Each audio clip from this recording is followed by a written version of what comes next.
नदीम शाद एक शायर हैं, उनका एक शेर मुझे इस वक्त याद आ गया जब अजीत पवार के बारे में सुना कि वो इस दुनिया में नहीं रहे।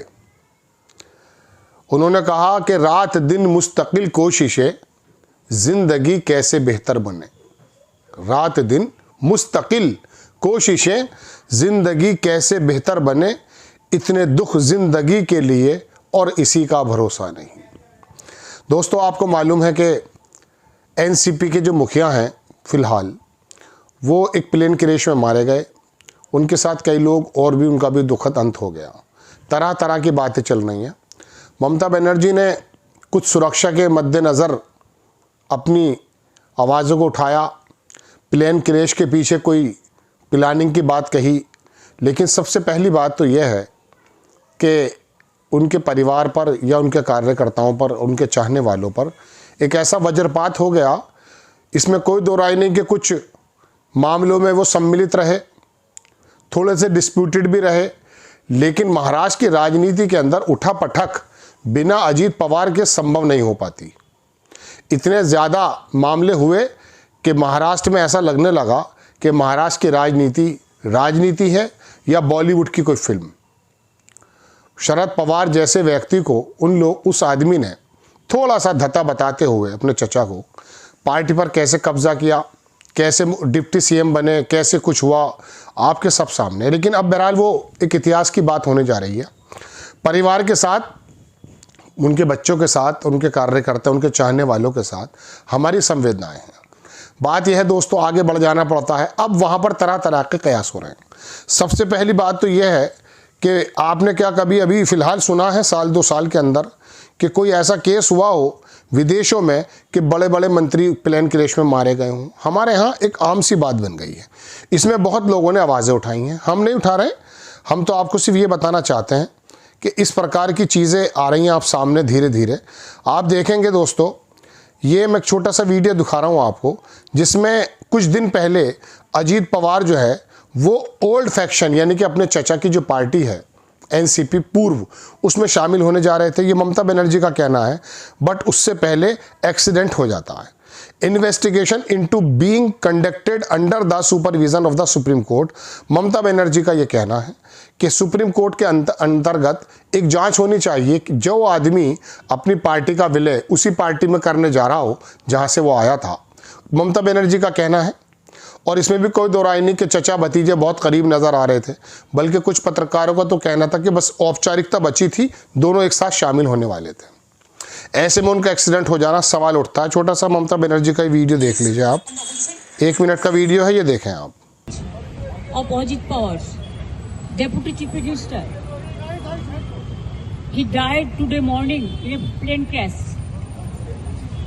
I'm really shocked to see the news. There is no safety and security of the people of this country.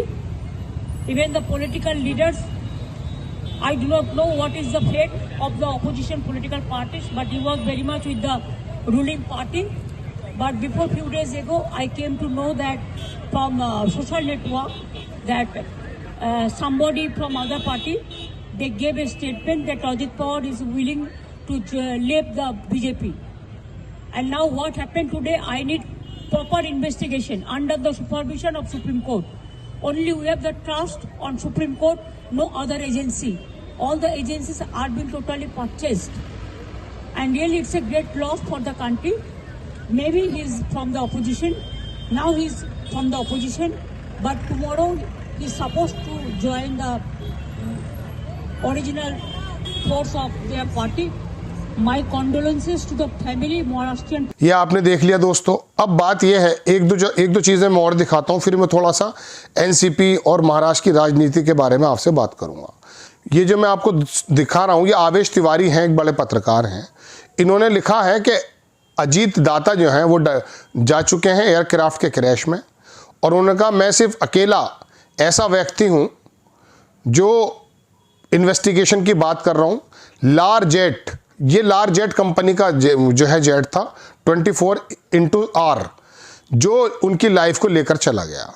इसके बारे में तरह तरह की बातें उड़ रही हैं कि इसमें क्या क्या ये था। मैं पूरी बात आपको एक्चुअली सुनाने की कोशिश करता हूँ कि इसमें लिखा क्या है, अंग्रेजी में लिखा है, लेकिन मैं आपको इसका हिंदी अनुवाद बताता हूँ कि एक्चुअली में ये है क्या, लिखा क्या है।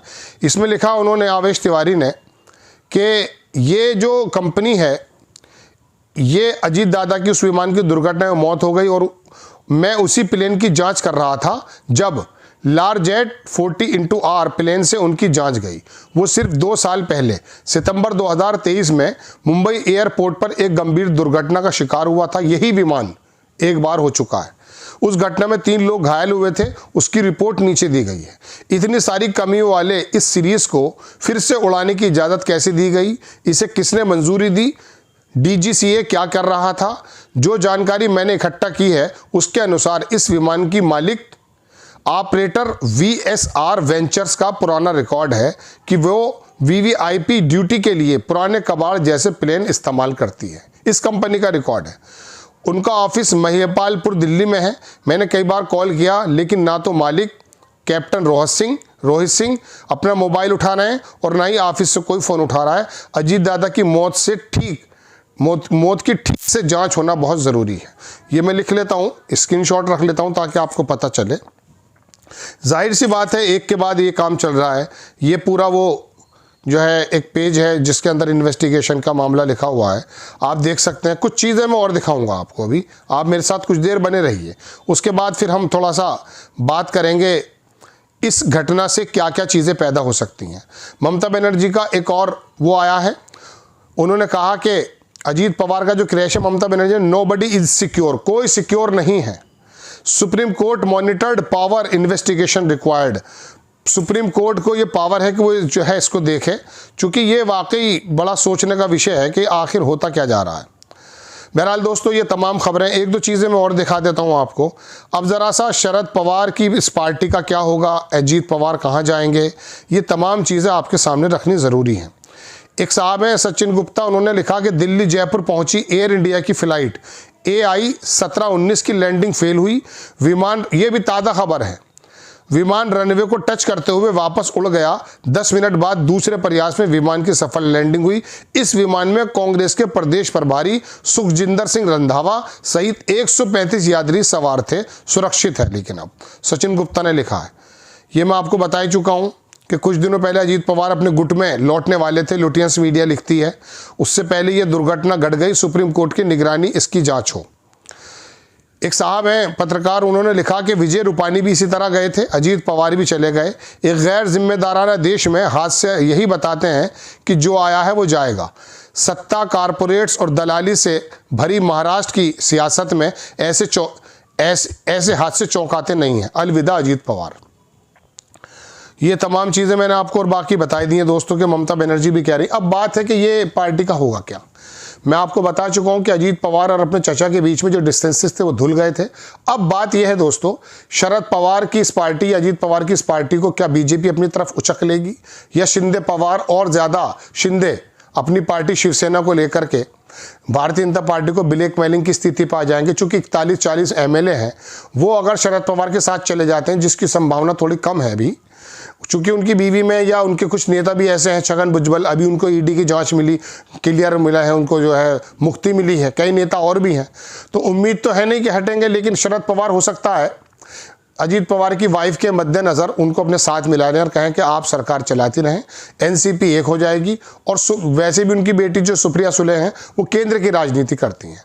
इन पार्टी के अंदर एक बात यह है कि ये महाराष्ट्र की तरह से अलग सोचते हैं, केंद्र की तरफ से अलग सोचते हैं। और अजीत पवार शुरू से ही महाराष्ट्र स्टेट पॉलिटिक्स के अंदर एक्टिव थे, तो ऐसा भी संभव है। और ऐसा भी संभव है कि शरद पवार कोई महाराष्ट्र की सरकार पर किसी प्रकार का कोई अब यहाँ पर टूट फूट हो जाए और कुछ लोग बीजेपी में चले जाएं, कुछ लोग शरद पवार के साथ आ जाएं, तो पता ये चलता है कि बीजेपी की जो सरकार में बनी हुई है देवेंद्र फडणवीस की, वो थोड़ी परेशानी में आ जाए। हालांकि आएगी नहीं, क्योंकि शिंदे और देवेंद्र फडणवीस दोनों अकेले ही सक्षम है सरकार बनाने के लिए। तो ऐसे में शिंदे अब अपना, चूंकि अभी आपको मालूम होगा कि खूब तनातनी हुई है मेयर इलेक्शन में, मुंबई के और महाराष्ट्र के इलेक्शन में इतनी ज़्यादा तनातनी हो चुकी कि कुछ भी कहना संभव नहीं है। लेकिन बहरहाल एक मौत हुई और उससे स्तब्ध रह गया मैंने भी सोचा कि ये क्या है। रात दिन मुस्तकिल कोशिशें, ज़िंदगी कैसे बेहतर बने, इतने दुख ज़िंदगी के लिए और इस ज़िंदगी का भरोसा नहीं। खैर, ये तमाम बातें मैंने आपके सामने रखी। आपको खबर अच्छी लगती है, बराए करम चैनल को सब्सक्राइब करें, शेयर करें। नेक्स्ट टाइम में किसी खबर के साथ हाजिर होता हूँ। जय हिंद।